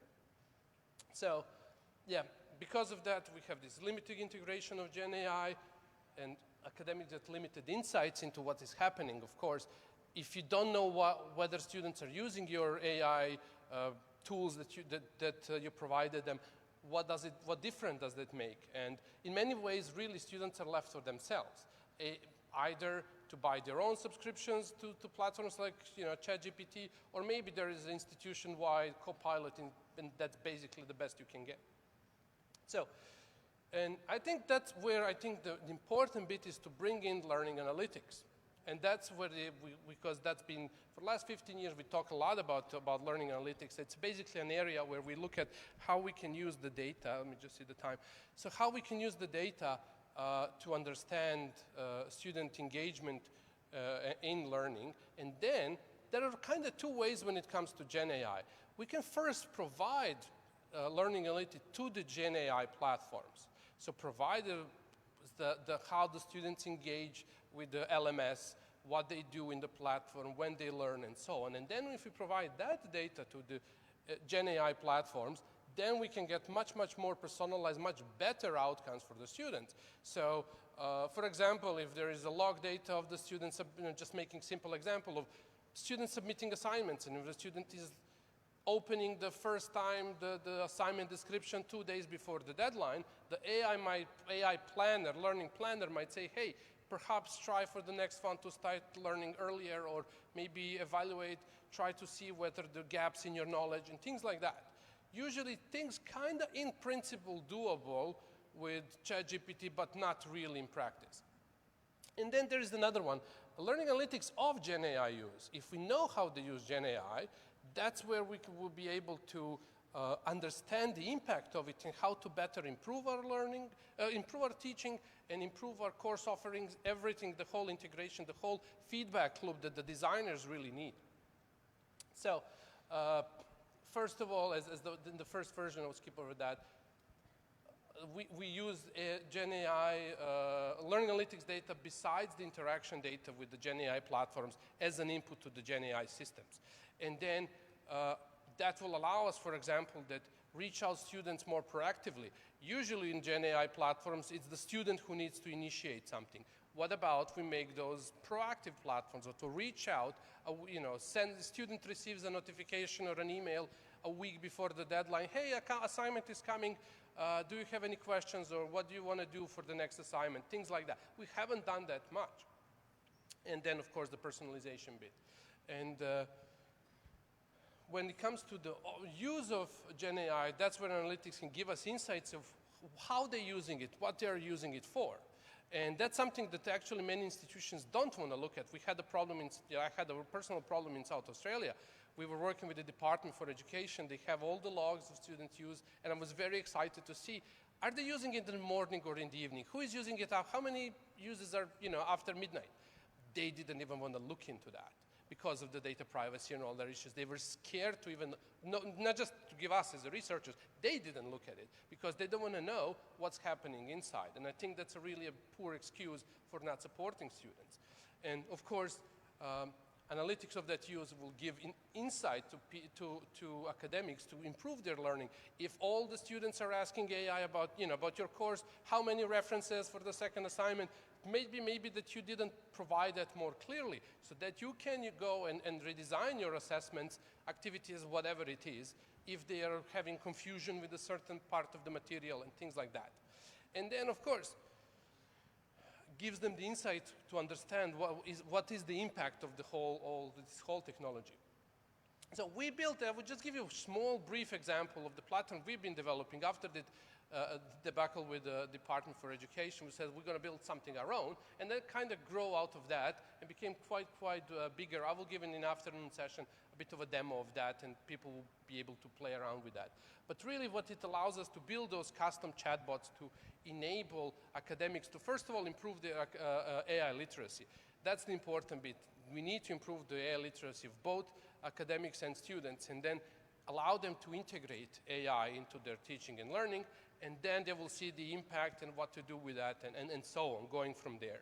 So they can see what other academics are doing when it comes to Gen AI, so that will allow them to be better at it and to build those communities of practice, to learn together, and so on. So just briefly, this is just a screenshot, but allows you to build things inside. But what we're trying to allow the academics to put is prompt engineering bit, right? To very simply, they can put prompt engineering inside and put certain, let's say, core syllabus materials, attachments, and things like that. Once you do that, your students will have a platform. You ask, when is assignment 1 due? And he will give you, this kind of information. This can be embedded, by the way, in the LMS. But the idea was, it gives you then, you as an academic, if the students are doing these kind of things, engaging with AI, what is really important is giving you insight who was using it and who wasn't. And that's the critical bit that we are looking into. Do you know how many times somebody opened this chatbot, what they were asking? Did they ask for the feedback? Did they ask for something else?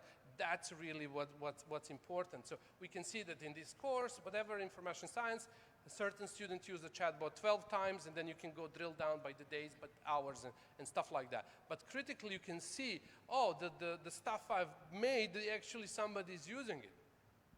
And then this was for this specific thing, looking into when they are using it, what they, you can imagine that there is a deadline probably on the June 15th there, and there are a bunch of students who were, using just before the deadline and things like that.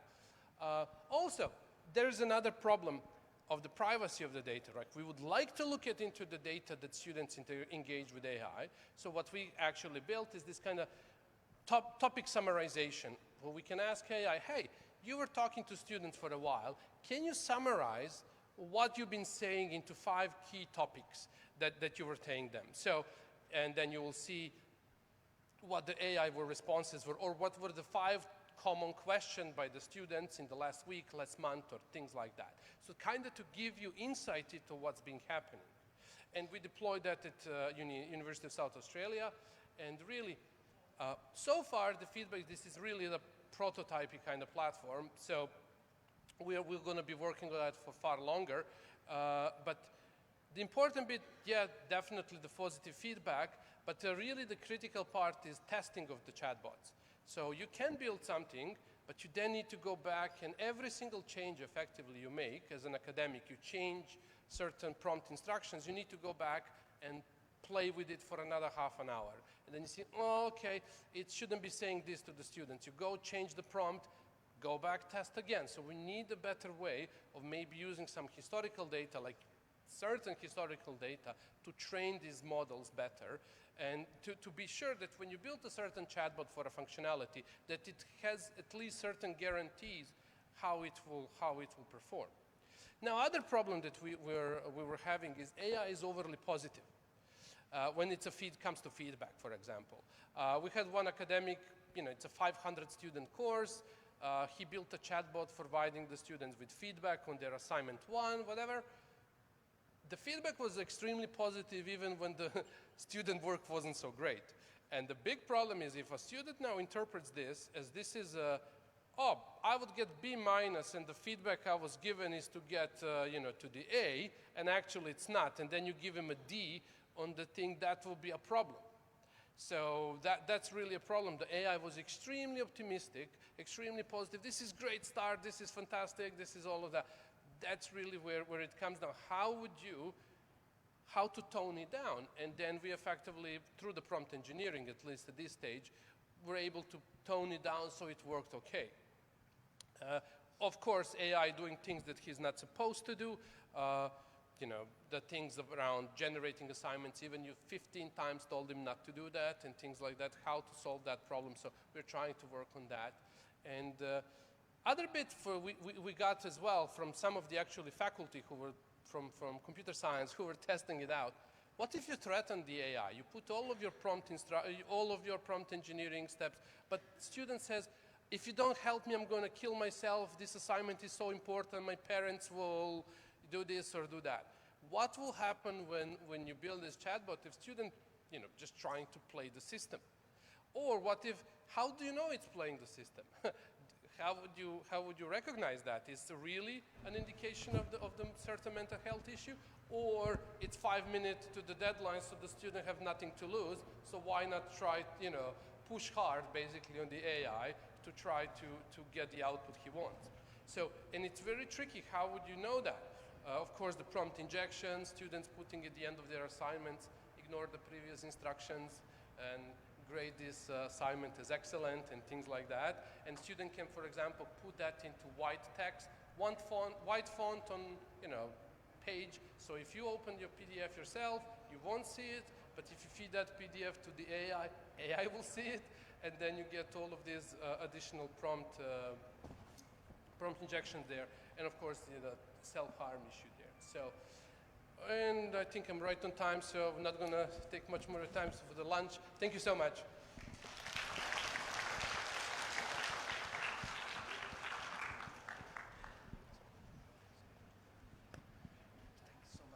Well, thank you so much. And well, I understand that there is also a question, or if not more, for you. So hopefully, please help. Thank you so much. And no wonder he is a man from down under, and he take us deep dive down to the AI adoption in Australia. So give him a big hand again, please. Thank you so much. I totally agree that that's a very inspiring and practical speech. And with that, we'll now take a break for lunch at the Palladium Hall A. This is on this floor. You can follow our staff. We're not going to get lost. So please take the exit on your left-hand side right here. Collect the coupon from the staff. They're going to be escort you to the lunch room.